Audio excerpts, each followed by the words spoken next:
Welcome everyone to show 14 of the 24-hour global commute. Over this 24 hours, we are visiting every time zone on the planet, and we have some amazing guests lined up. We've had some amazing guests in the last 13 episodes, so thank you to those of you that are sticking with us throughout and to those of you that are just joining us now. I'm Kate Holmes, host of the Innovating Advice podcast, and my co-host for this show is Marcus Farnfield, a paraplanner at Expert Wealth Management in the UK. Hi, Marcus. Hey, good evening. How are you doing? I am doing great. This is show 9 for me, and it's super fun. I realize show 10, I'm going to be a little sad to be leaving, but I'll be watching the rest of them. Well, you've carried the baton a long way for us. I'm seriously impressed you can still string a sentence together. Well done. Well, we'll see how we go for the rest of the show. Don't worry, I won't hold it against you if you mess it up. You're doing fantastically. Thank you. Thank you. So Marcus, I do want to ask, you were based in Uganda for a few years, working for a small environmentally focused NGO. Can you tell us just a little bit about that? Yeah, absolutely. Thanks for asking. I had a slightly odd graduation from university. About a month after I graduated from a chemistry degree in Bristol University, I found myself in the small town of Jinja, which is both on the banks of the Nile and on the shores of Lake Victoria. It's in a kind of fantastically beautiful little part of Uganda, right on the equator. I was there to be the in-country leader of a small construction-focused NGO. It was connected to the school I attended as a teenager at high school, and I went to be the country manager for a couple of years, and it was a fantastic experience. Really changed my perspective in many ways on many things. And for those of you coming to the conference, I'm going to be talking a little bit more about that on Thursday. So little trailer there for you. That's awesome. No, I love it. So, working for NGOs and doing all kinds of things to give back to our communities in various ways and give back to organizations around the world. And that's a theme running through the 24-hour global commute. So we are here raising money for great organizations in the US. We are supporting Quad A, the Association of African American Financial Advisors, and Color of Change, both in support of the Black Lives Matter movement. So we encourage people to dig into their pockets, and we've got links to donate directly to those organizations. And then please shoot us a message and let us know. We are keeping a tally of how much people are donating and showing the global financial planning community coming together. And we've got the team in the UK raising money for CF Warriors, helping children overcome cystic fibrosis, and the Stroke Association. And we have had some incredible financial planners in the UK doing amazing charity challenges, some physical challenges, some creative challenges. And so we are going to be actually checking in with Jess, who just finished her challenge of climbing the height of the tallest mountain in the UK on her stairs. So Jess, how are you feeling? I'm in agony. Honestly, everything hurts, all of my joints. But I'm also very proud to have done it. So yes, and for such a good cause. So I'm going to go and donate now, and hopefully everyone will join me. Yes, absolutely. Let's give Jess a round of applause. Wish we had some sound effects here, but Jess, absolutely amazing. I know your feet were already starting to get a bit worn out a few hundred flights ago. So I can only imagine how you're feeling now. Yes, I wish I had a bath. I don't have one now in this house, which is a right pain. But I think a nice lie down, go to sleep now. Yes. Well, while you're feeling all that pain, if you want to give one more shout out to encourage people to reach into their pockets, since you did not do this just for fun. No, I really urge everybody to go and donate. I'm about to go and donate both of them. Doesn't matter if it's £5 or £50, just donate as much as you can to the two and the rest of the other amazing causes that we are supporting. Yeah, absolutely. Jess, amazing job. Like I said, you even encouraged me before in one of the episodes. We had a break and I went and ran 10 flights of my own stairs. So thanks for encouraging so many people, for showing what's possible, and for being an inspiration. And enjoy relaxing now, and probably not going upstairs anytime soon. Oh, I've got to climb upstairs, go to bed. I might sleep. Do you know what? I might sleep on the couch tonight. Yeah. Who needs a bed? You're going to pass out anyway. Oh, thank you. That's fantastic. Thanks so much, Jess. Really, really incredible work. And for those that are in other countries outside the US or the UK, feel free to donate to any charity that is important to you, your family, your clients, anything close to your heart, because a lot of organizations and charities have had a big decrease in donations as a direct result of the lockdown and COVID-19. So please donate and let us know what you did. Like I said, we're keeping a tally showing what can happen when the global financial planning community comes together. So we're going to have a little more about all of that later on in the show. But Marcus, what do we have coming up? Yeah, thanks, Kate. Jess, well done from me too. What an achievement. Huge, huge congratulations. So coming up on the rest of the show, we've got the CEO of Financial Advice NZ, Katrina Shanks, and we've also got Justin King back on the show. Delighted to have you back, Justin. He's going to bring us the first of two parts talking about the Kinder method. So looking forward to hearing a bit more about that from him. But before all that, as they say, we've got New Model Advisor on the news. And today we're joined by James Fitzgerald. James, welcome back. Thank you for having me. Good morning, good afternoon, and good evening to wherever you're watching today. There's only a few more shows left now. It's a bit sad, but we're getting there. Sticking with New Zealand news this morning, a rather chilly start to the day in parts of New Zealand. Coldest spot was Wedderburn, which recorded almost -8 degrees, followed closely by Dunedin Airport at almost -7. So a bit brisk today. Whereas oddly enough, in the UK, we'll be hitting a top of 34 on Friday, which is a bit different. So hopefully we're going to have a bit of a scorcher of a summer and we're allowed outside to play again, but we shall see. And repeating news from earlier, which is quite a big deal, Japan are set to drop their bid for the 2023 Women's Football World Cup. So that essentially leaves New Zealand and Australia in the box seat to joint host it for 2023. They're the firm favourites now, and FIFA are set to announce that on Thursday. So definitely keep an eye out for that. It'll be some good news to get some sport back, especially that event. And finally, the Fijian government is in talks with the New Zealand government of providing Kiwis with luxury hotels and resorts on the cheap so the country can begin welcoming New Zealand tourists again. However, don't expect a sunny and nice warm holiday within weeks. There's negotiations set to drag on with the new COVID cases that popped up in New Zealand over the past week. And that is the news this morning so far, but we'll be back in an hour with some more. Thanks, James. That definitely caught my ear, hearing about some potential nice resorts in Fiji for a discount. But unfortunately, I'm not a Kiwi, so it appears that won't apply. But how cool would that be? Very. Awesome. Appreciate you and New Model Advisor bringing us the news. And now we're going to go to Hiran Panchal, who has a thought of the day. And I think in this show, he's going to be bringing us some good news from around the world. Hiran, what do you have for us? Hi, Kate. Yes, thank you. I was going to keep to the theme of the actual well-being and good sort of giving back. First story starting off with would be a new study by Harvard University, adding weight to the idea that being altruistic can help us live longer. So altruistic acts such as volunteering could help us live longer, according to new research published by the American Journal of Preventative Medicine.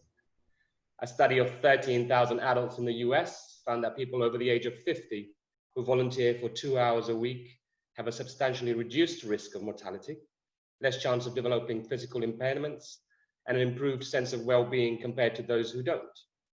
Dr. Eric Keim of Harvard School of Public Health says, our results show that volunteerism amongst older adults doesn't just strengthen communities, but enriches our own lives by strengthening our bonds to others, helping us feel a sense of purpose and well-being, and protecting us from feelings of loneliness, depression, and hopelessness. Moving on to this second story, which I found to be an extraordinary person doing an extraordinary thing. The Pandemic of Love is a mutual aid community of care that was started in response to the COVID-19 epidemic. It humbly began on March 14th, 2020 by Shelley Tijelski, I hope I said that right, a mindfulness teacher, community organizer from South Florida. She was intended to help her own local community, but like an epidemic, the act of love and kindness spread quickly and is now a beautiful movement helping those in need throughout the world. You may ask, what is a mutual aid community? It connects people in need with patrons who can help with that need. This is a tangible way for people to give to each other quickly, discreetly, and directly. There is no catch. Kind people are introduced to kind people, which results in an act of kindness and human connection. Just to give you a sense and scale of the numbers, currently there's about 625 volunteers, about 132,000 matches between people, families, and needs and patrons, and over 18.5 million in direct transactions since we started this movement in March, or since they started this movement in March 14th. And to sort of, if anybody would like to get involved and spread the love, simply head over to pandemicoflove.com. Back to you, Kate. That's amazing. Thank you so much for bringing us those heartwarming stories. It's always so wonderful to hear, just like we're doing with the Global Commute, bringing people together and creating a bit of good in the world. And there are so many people doing wonderful things. And Hiram, I love your background. I feel like you could be sharing anything. And with all that love and those hearts and that color, it just oozes love and goodness through. So thank you so much for that. Thank you, Kate. Awesome. So we will cross over to Marcus, who is going to be chatting with our main guest for this show. Absolutely. And I'm excited to be doing so. We've got Katrina Shanks on the show. Katrina, welcome. How are you doing? Great. I'm great, Marcus. Thanks for having me on. No, not From sunny, not sunny New Zealand, actually. It's cold and today fog and our airport's shut. But apart from that, it's awesome over here in New Zealand. And the rest of us aren't in the slightest bit smug about it, are we? So, as I say, thank you so much for joining us. We really, really appreciate you coming to tell us about you and tell us about Financial Advice NZ. You've had a really interesting career, from accountancy to Parliament, now to financial planning. I'd love to hear a bit more about it. Would you tell us how you've got to where you are today? Yeah, so it's a bit of a weird journey, I suppose, that most people would understand. I was actually brought up in a small town of about 3,000 people, and my father was very entrepreneurial and had a few businesses and a shoe factory and some other bits and pieces. And I was brought up in I suppose in a home which talked about small business and being in control of your own destiny, and had a big public service element to go through our family over a couple of generations of trying to get into Parliament, being on councils. So a real a feeling of doing the right thing for other people and making a contribution to society was kind of how I was brought up. And I remember one day we were coming down to the Big Smoke in Wellington, which was about 4 hours away from where we lived, and there were high rises in the town that I came from. We didn't even have escalators or lifts. Everything was like ground level. And I said to my dad said to me, "What do you want to do when you grow up?" And I was about 14 at the time, which I was pretty grown up then, I thought myself. And I said, "I want to work in one of these big office buildings," because they're like an office building. And he goes, "You know, you should be an accountant then. They get to work in office buildings." I'm like, awesome. From then I went to university, got qualified, became an accountant. This is how my journey began. And so I started my role in accountancy, worked for the Audit New Zealand here for 3 years, got fully qualified, went across to London, worked for Newton Fund Management for a while, came back to New Zealand, worked in a bank, and then started a family and put out my own shingle as my own accountancy firm. So that's kind of my accountancy journey. Always interested in politics, always sitting in the back burner for me, thinking about it, watching it from the sidelines. So when I had my third child, so I had a 6-week-old, a 2-year-old, and a 4-year-old, basically. I decided I had some free time because, you know, I was going to exit the workplace for a little while and thought I'd stand for Parliament. Don't know what I was thinking, because you have no time when you're a parliamentarian, right? So I had an opportunity which came along to work on someone's campaign, which I did, totally got addicted, totally activated the public service side of me. And from there, I had an opportunity in the next election to get a seat in Parliament, and that's how I entered into Parliament. So I was only 2 accountants in the whole of Parliament, if you can believe that or not. Lots of lawyers, lots of teachers, lots of unionists, and 2 accountants. So very quickly I became quite specialised in Parliament, and sat on and chaired, you know, select committees, and sat on the Commerce Select Committee, which obviously had our financial services legislation go through that, because it's just when the GFC hit in 2008. Spent 7 years in Parliament, decided that I wanted to spend some more time with my children.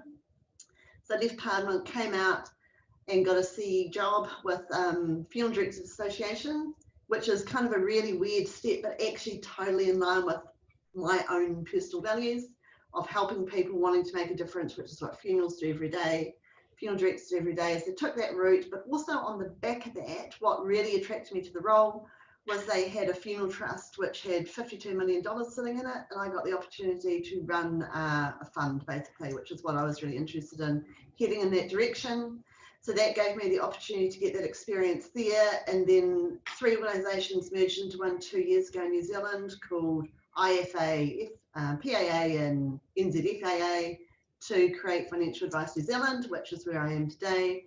So I suppose I'm the founding CEO of these 3 organisations that came into one nearly 2 years ago today, well, in a couple of days, yeah. So that's my journey, and I suppose I came into this role here because I truly believe financial advice transforms your life and increases your financial health, wealth and well-being, and that's something I'm really passionate about. Yeah, that really comes through in the way you talk about it. I can see you energized as you speak about it. You talked about you know, being an MP and now you're in financial planning. What lessons does one learn when you step into that legislative chamber? When you leave X number of years later, what are the key takeaways that you have from that experience? Oh, there are a few key takeaways. Good legislation is really important. If you get legislation wrong, the framework is wrong, and you can cause a lot of harm if you don't spend the time to consult and get good legislation, spend the time on legislation. So rushed legislation is poor legislation, and knee-jerk legislation is normally poor legislation as well. And regulations are the detail and is the devil in the legislation really, and it's really important that you have good oversight on that.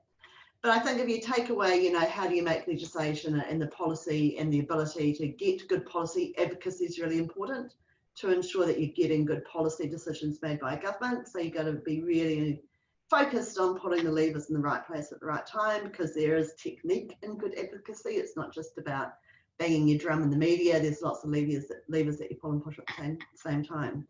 But actually it's much greater than that. So what you do learn when you're in Parliament, and you're so privileged to see and hear so much, that relationships are seriously important. You know, it's the building of relationships and the building the trust, which is really important to take people on a journey with you, and to have that ability just to talk to people really openly and freely, which really translates across to financial planning as well, I've got to say. And the importance of being able to empower others. So not just doing things for people, but in giving them the skills to be able to empower themselves to improve their lives actually is really fundamentally key in life. And as a parliamentarian, you get to see so many times that you can make a difference in people's life by empowering them and giving them the tools through legislation, giving them the tools through good initiatives to be able to empower themselves in life and to make a difference in their real lives and take control. And that translates directly into financial planning. Yeah, I can see that. I mean, talking about good legislation is something about rings true to me, you know, a bit like having a great financial plan. Spend the time in advance, think it all through. Yeah, similar kind of story. Now, I'm just interested to just step back a little bit and think about New Zealand as a whole. Quite conscious that all of our different countries that we're visiting today are on different paths on there are different points on a quite similar path. You mentioned the GFC earlier, the Great Financial Crash, 2008. Obviously, what we're talking about there. Reflecting on where finance was, or where the world of financial planning was back then and where it is today, what are the major changes that you see in our profession in New Zealand? Well, for New Zealand, it's quite different. So GFC obviously, you know, every government reacted to that. But previously to that, we'd had finance companies which had begun to collapse since 2004 and were collapsing. And there were really no legislative levers or regulatory controls to be able to regulate financial advisors and the advice that they were giving. So we had a whole lot of hurt in New Zealand come through, and the government very swiftly put in place legislation which was made really fast, way too fast, called the Financial Advisors Act, which then put some conduct around financial advice.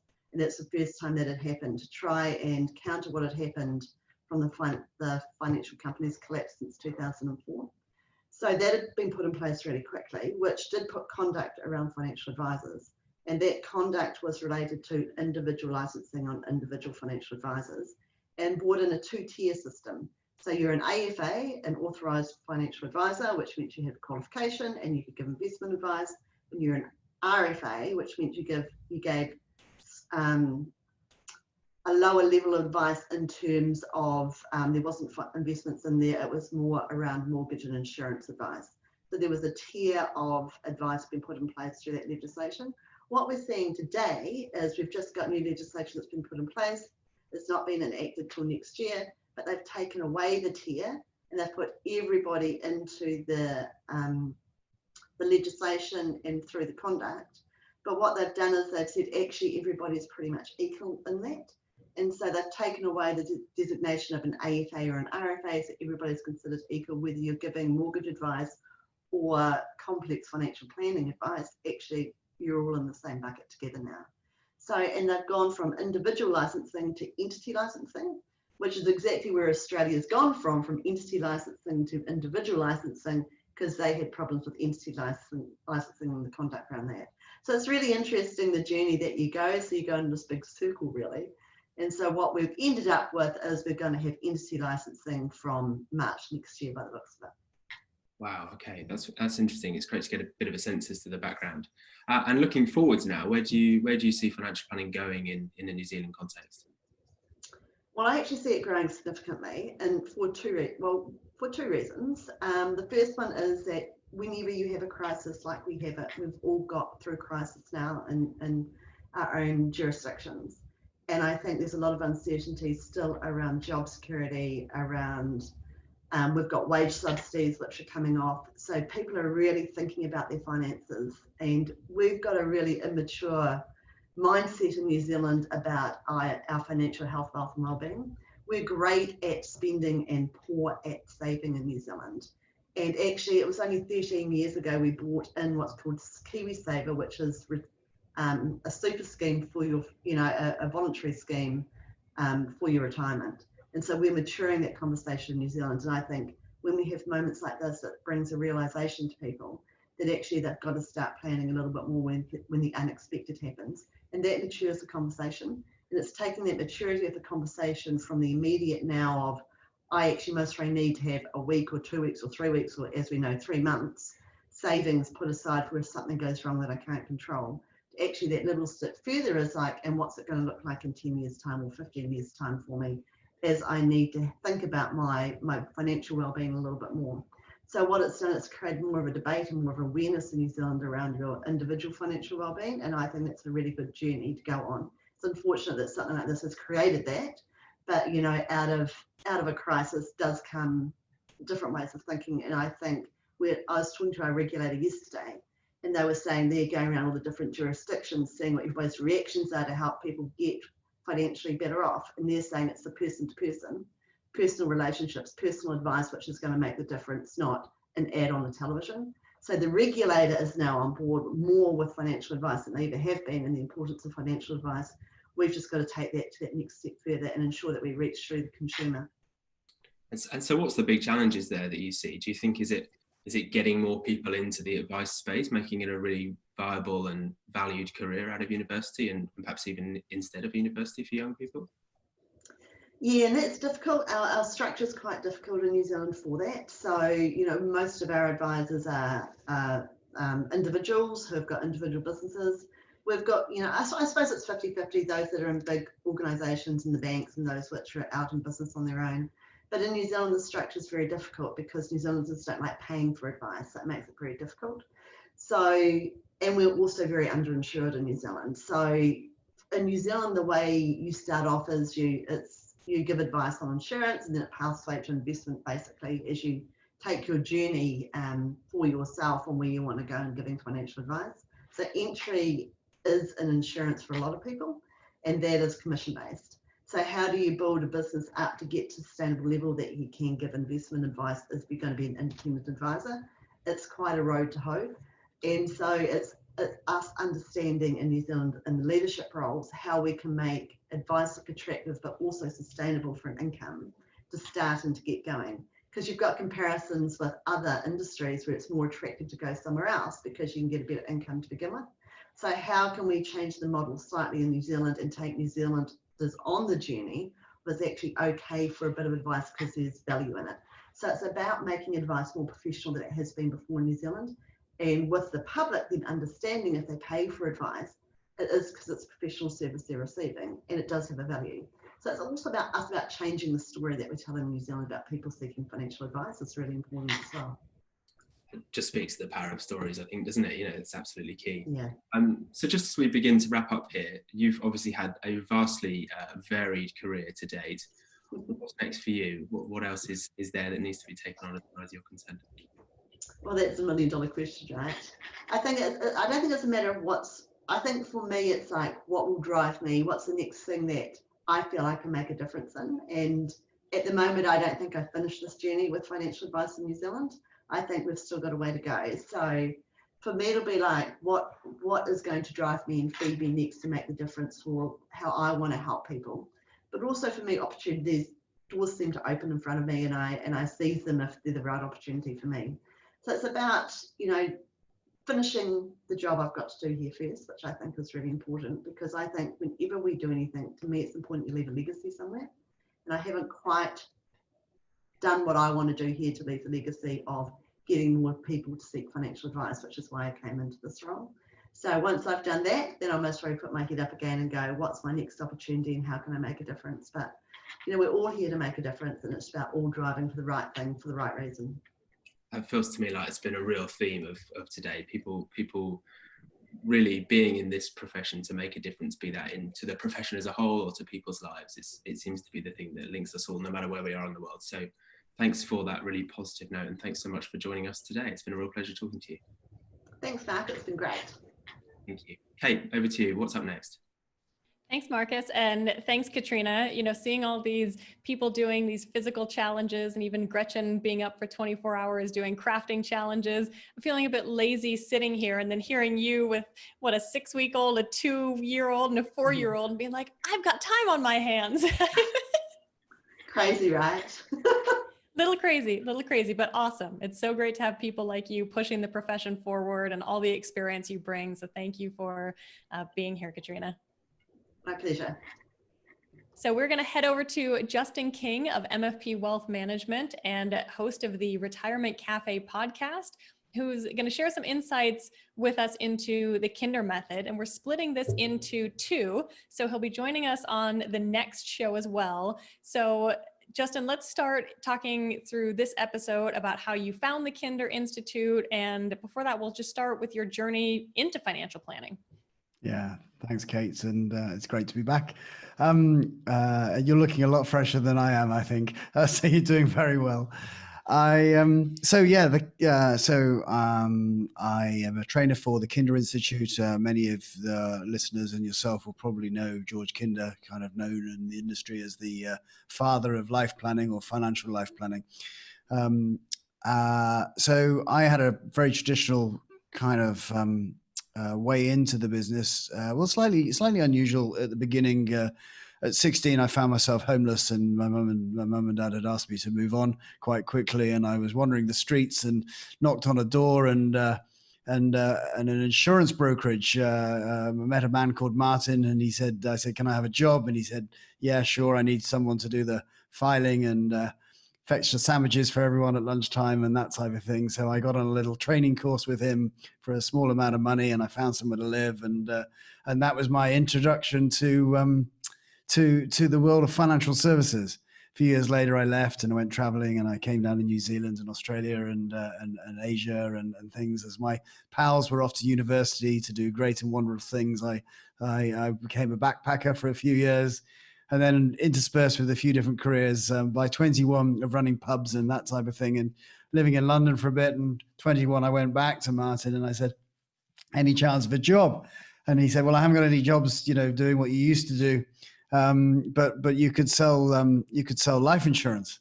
And I said, "Oh, I don't know anything about life insurance. What is it?" So armed with 24 back issues of the Money Management's Financial Times magazine, I started selling endowment policies to my friends, and a career was born.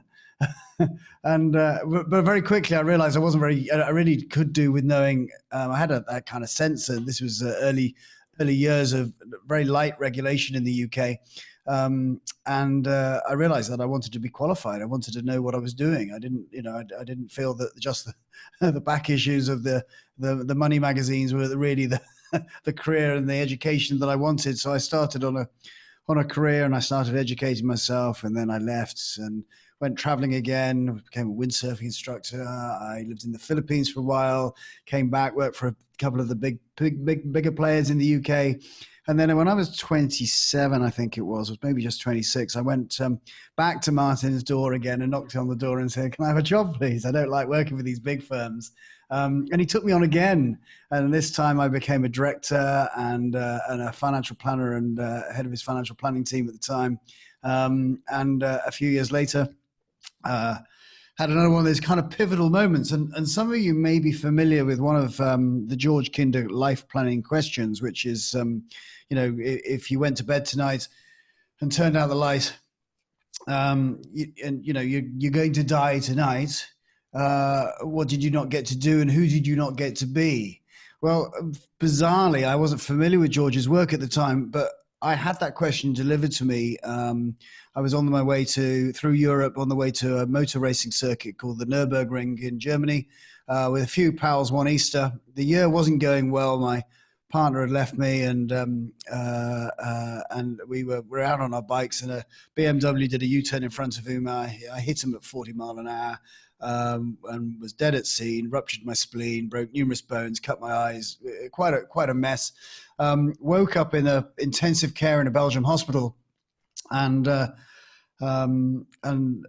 thinking, my gosh, that was quite lucky. A nurse had been crossing the road and managed to put my helmet up and get me breathing again, and it was quite a turning point in my life. And as I lay there, and my friends had left me some magazines to read. One of them was Yachting Monthly. Now, I'd never been on a yacht, but I read and leafed through this wonderful magazines of these beautiful yachts and golden beaches and Caribbean islands. And I thought, well, that looks quite good fun. I wonder how you get to do that. So within a couple of years, I'd actually qualified, and I was a commercial yacht master, and I left the life of financial planning behind me. And I sailed off around the world doing different jobs, racing boats, sailing different craft, living my life's passion, which I discovered through very accidental means. And fortuitously, a few years later, in fact, probably about 8 or 9, maybe 10 years later, I was growing up a little bit, and I was working in the UK on the south coast I'd moved location. And I was teaching sailing one weekend, and a young lady got on board who's now my wife and the mother of my 2 wonderful children. And as we started to settle down and get serious, she said to me, you really are going to need to get a proper job. And that the only proper job, of course, I knew was financial planning. So then, in essence, I started MFP Wealth Management, but I knew there was something different. I knew that I wanted to align somehow people's money with their dreams. And I couldn't quite understand. I didn't have the skill. I mean, I kind of looked at myself and thought, well, I've done that a few times. I'd reinvented myself a number of times, maybe at 16, maybe when I got off to the Philippines at 25. And again, when I was 30, went sailing, etc. But I'd refocus what I wanted to do or reappraise my situation. And I was thinking, I wonder if I could do this. I wonder if I could do this for other people, but I don't know how to do it. And a lot of my pals were kind of doing work that they weren't particularly inspired by, or they weren't really getting up in the morning and going, I can't wait to get to the office. And I could see this kind of drudgery or dreariness around some of the people I was hanging around with. And I thought, there's more to you. There's more to this. You're all earning a good money, or you're working hard, and but I wonder if there's something. So I thought, even though I'd done it for myself, I didn't know how to help other people do it. I discovered George's work. I read his 7 Stages of Money Maturity book and went, wow, went on his 2-day course, immediately enrolled on his 5-day course. That was just about over 10 years ago. And as with all of these things, I was continually curious about this work, started to have significant impact in my clients' lives. And 10 years later, I'm now grateful enough to be one of his trainers. Justin, that is just incredible. I'm not often speechless, but that was That is a heck of a story. And I am just thinking, do you think what you do now and, knowing the Kinder method and everything, but because of what you went through and the journey to get where you are, if that's clearly just had a huge impact on your ability to have those conversations, even if you didn't initially know, okay, I did it for myself, but how do I help other people? But surely that really has been beneficial to you, that you had such major life-changing things happen. I think it is a huge benefit. I mean, but I do think, well, there's a number of things because, that's a story of mine. A few moments ago, you didn't know it. And, everyone's got a story. Everybody, every human being you come across has got a hero's journey within them, and they're on different stages of it. And it's so interesting to uncover what that is, to find out what their challenges are, and hopefully be the bridge for them, be the guide, be the Sherpa on a small part of their path that can lead them and inspire them and encourage them and support them in that journey. And as financial planners and financial life planners, we can have those skills to do that. I didn't have those skills, without a doubt. Just because I'd experienced lots of things, I still didn't have the skills to be able to do it. I had the financial planning knowledge. I had lots of qualifications. But it was all about the money and the numbers. And traditionally, of course, clients would always come to you about the numbers and the money. That's what it's about. And I didn't know how to steer them into other conversations about what are you really trying to achieve? I mean, this job or that job. Okay, well, is this going to be really fulfilling? And I at 16, I'd been rejected, but I wanted my career at 16. I wanted to join the Royal Air Force to be a pilot. It was been my childhood ambition, and I'd got rejected at the gates of the careers office because I had childhood asthma. That dashed my hopes, and I didn't know what I wanted to do. I had no idea that I wanted to work in financial services. None at all. And actually, many times I tried to escape. But I found my absolute passion now, and I wonder how many people we can help find their passion and then inspire them to live really great lives. Yeah, awesome. Well, Justin, you're going to be back with us on the next show. So in that one, we'll be diving into, how you use the Kinder method and what some of those most memorable experiences have been with clients using this method and those questions. So thank you so much for sharing your story, for being with us. And I'm excited to hear part 2 of this. So thank you. Thank you, Kate. I look forward to it. Awesome. So now we are going to cross over to the UK and chat with one of the amazing financial planners that is doing a 24-hour crafting challenge. Gretchen, how's it going? I'm good, although why I chose this time to do this one, I don't know, but hey, it's how it is now. So I kind of took a break because I was a bit ahead of myself. So I had an hour off, so I've made a couple of things since then. Last time I left UK, I was making lavender bags. So here they are. I made 2. Oh, fun. They smell really good, so that's nice. They're all done. And so the one that I did while you've been speaking to Justin and everyone is a print. So I had prepared some of this in advance. I don't know if anyone's ever used lino print, but it's super great stuff. So basically I'd already prepared this print, which is, it's hard for you to see, but I'll show you what the print actually looks like. But it's basically my version of Klimt's Tree of Life, but it's the lockdown Tree of Life. So it's got lots and lots of things that hopefully you'll recognize that we have all been doing during lockdown. So I'll show you the one that I'm doing this actually as a limited print that people can also, I'm hoping to sell 5. So I've got 5. Here we go. Oh, so they're all on slightly different colors, but yep, so you can see the bike down there. Basil the cat is obviously on the tree. Several people put forward stuff, so Will's bees are on there if anyone's been watching the Commute. Up here someone said that they've been doing loads of baking, so this is a kind of whisk and cake whisk. There's some birds up in another corner.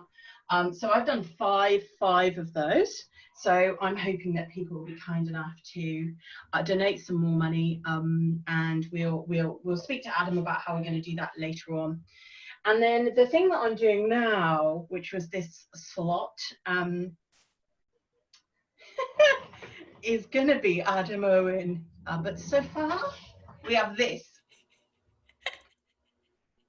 So that's my next half hour basically. It's hey, someone's saying they thought it was Matt Lucas. No, this is actually when I'm focusing pretty hard on a picture of Adam that I managed to get. So, you know, hopefully it will turn out okay. I hope he appreciates it, because Adam's a massive fan of painting as well. So we shall see. That is awesome, Gretchen. It looks like you got the hair right, so you're off to a good start. And Gretchen, this is not your day job, so share with listeners why you are spending the day doing 24 hours of crafting challenges. Yeah, so I'm a certified and chartered financial planner. So that's my general day job, running Magenta Financial Planning in South Wales. But I've chosen to do this because throughout lockdown, crafting really has been like my well-being, grounding, and you know, something different to do, getting you outside of you know, that space where you're helping clients and sometimes having quite exhausting conversations, focusing on that everyone else's lives, which I love doing, but it's nice to have that release. So, and I'm doing the 24 hours today for the Stroke Association and CF Warriors, and along with a lot of other financial planners who've done amazing challenges. So yeah, I'm entering hour 15 soon, so I'm over halfway.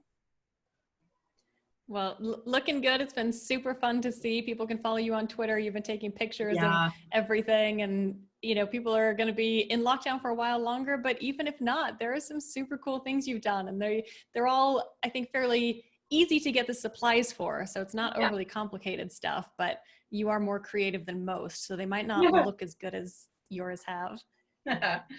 Thank you. Awesome. Well, we will check back in with you in the next show. And for everyone, remember the links are down below and in the chat box. Please dig into those pockets. Please help us come together as a global community, raising money for great charities. Let us know who you're donating to, even if it's $5, £5, anything and everything absolutely helps. If we all chip in just a little bit, there are hundreds of thousands of advisors and planners around the world. So let's all make a bit of a dent in the world. So Marcus, back to you. Thanks, Kate, and well done, Gretchen. Hang in there, you're doing absolutely amazingly. We're all cheering you on. So looking forward to our next show, which is in 18 minutes time. We're going to be heading to Australia, and we'll be chatting to Adele Martin, who is a CFP, multi-award-winning CFP, and the founder of Firefly Wealth and the Saving Squad. And then Justin will also be back with part 2, which I don't know about you, but I'm really looking forward to. So Kate, back to you. Awesome. Thanks, Mark. It's been a blast co-hosting with you. And I'm also looking forward to Justin's next part of the segment. And I will have Emily Blanche, the head of community and platform experience at XY Advisor, as my co-host, joining us from Sydney. So we'll see you in about 18 minutes. Perfect time to go make some donations. So thank you all, and bye for now.